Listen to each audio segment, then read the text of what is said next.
Hello everyone, welcome to my channel. चलिए start करते हैं आज का अपना टॉपिक। आज हम लोग पढ़ेंगे हिंदी वर्णमाला। हिंदी वर्णमाला को देखते हैं। इसको दो पार्ट में डिवाइड किया गया है। पहला है स्वर, दूसरा व्यंजन। अब स्वर भी कितने भागों में विभाजित है, चलिए देखते हैं। स्वर को दो भागों में विभाजित किया गया है। ह्रस्व स्वर मीन्स लघु स्वर और ये दीर्घ स्वर। ह्रस्व स्वर कौन कौन से हैं? अ, ई, उ और री। दीर्घ स्वर कौन सा है, चलिए देखिए। आ, ई, उ, ए, औ। ये सारे जो है वो स्वर हैं। कौन कौन से? ह्रस्व स्वर और दीर्घ स्वर। चलिए व्यंजन की तरफ बढ़ते हैं। व्यंजन कौन कौन से हैं? तो ये देखिए, सारे व्यंजन को वर्ग में डिवाइड किया गया है। क वर्ग, च वर्ग, ट वर्ग, त वर्ग और प वर्ग। ठीक है, ये सारे वर्ग में डिवाइड किया गया है। और इनको क्या कहते हैं, चलिए देखते हैं। क, कंठ से ये सारी ध्वनियाँ, क वर्ग की ध्वनि जो है वो कंठ से निकलती है। जैसे बोल के देखिए मेरे साथ। क, ख, ग, घ, अंग। ये कंठ से निकलने वाली ध्वनियाँ हैं, इसलिए इसको कंठ ध्वनि कहते हैं। ठीक है। और देखिए च वर्ग को क्या कहा गया है? तालव्य व्यंजन। मीन्स यह तालु को स्पर्श करते हुए निकलती है। जैसे कि आप बोलिए च, छ, ज, झ, इं।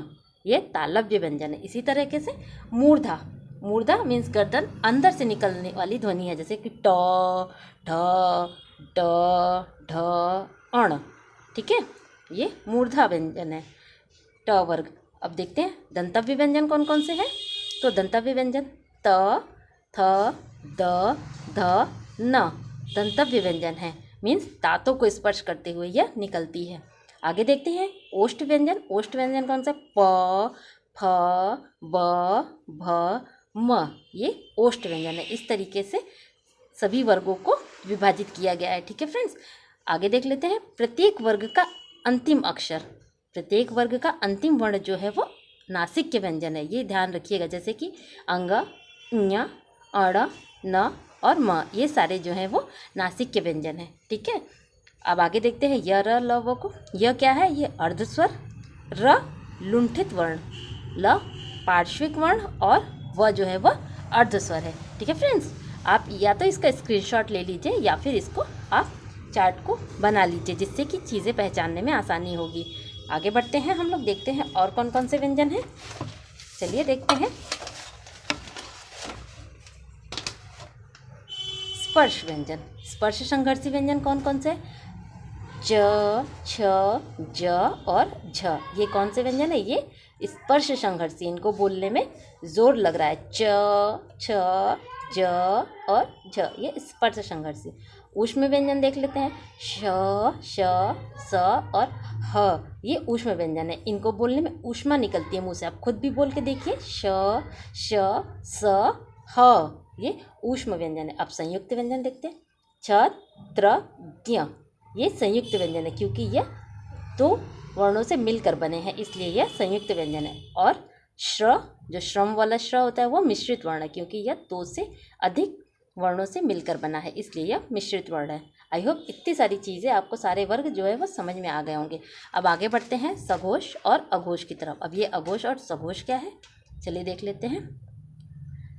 अघोष प्रत्येक वर्ग का, जैसे क, च, ट, त, प, ये पांचों वर्ग का पहला और दूसरा अक्षर, दूसरा वर्ण क्या है? वो अघोष है। जैसे कि ये हम लोग उदाहरण के लिए ले लेते हैं क वर्ग को। क वर्ग में पहला और दूसरा ये क्या है? ये अघोष है। अघोष है। तीसरा, चौथा, पांचवा, जैसे ग, घ, अंग, ये क्या है? यह सघोष है। ठीक है, पहला दूसरा अघोष, तीसरा चौथा पांचवा जो है वो सघोष। इसी तरीके से अल्प प्राण व्यंजन कौन कौन से हैं? पहला, तीसरा और पांचवा। जैसे कि देख लेते हैं। पहला क, तीसरा ग और अंग, पांचवा पहला, तीसरा और पांचवा, ये क्या है? अल्प प्राण व्यंजन है। अघोष और अल्प प्राण व्यंजन देखते हैं। महाप्राण व्यंजन कौन कौन से हैं? दूसरा और चौथा। जैसे कि प्रत्येक वर्ग का दूसरा और चौथा व्यंजन क्या है? वह महाप्राण है। इस तरीके से आप चीज़ों को याद करेंगे तो आपको चीज़ें जल्दी याद हो जाएंगी। ठीक है फ्रेंड्स, और इसकी प्रैक्टिस भी करेंगे 3 या 4 बार, तो आपको और भी अच्छे से यह समझ में आ जाएगा कि क्या है ये। आगे देखते हैं। य, र, ल, व, ये अल्प प्राण व्यंजन और सघोष है। ठीक है, य, र, ल, व, ये चारों जो है वो अल्प प्राण भी हैं और सघोष भी हैं। इसी तरीके से श, श, स, ये तीनों महाप्राण और अघोष हैं। आप ऐसे भी याद कर सकते हैं, जितने भी श वाले ध्वनि हैं, जितने भी स वाले वर्ण हैं, वो महाप्राण और अघोष हैं। ठीक है। और ह क्या है? यह महाप्राण और सघोष दोनों है। ठीक है। ह महाप्राण और सघोष। ठीक है। आई होप हिंदी के बहुत सारे डाउट जो वर्णमाला से है, उन सब को डाउट्स जो है वो इस वीडियो में आपके क्लियर हो गए होंगे। अगर वीडियो आपको पसंद आए तो प्लीज़ वीडियो को ज़्यादा से ज़्यादा लाइक करिए, ज़्यादा से ज़्यादा शेयर करिए और सब्सक्राइब करना मत भूलिएगा। मिलते हैं अपने ऐसे ही इंटरेस्टिंग से नेक्स्ट वीडियो में। तब तक के लिए थैंक यू।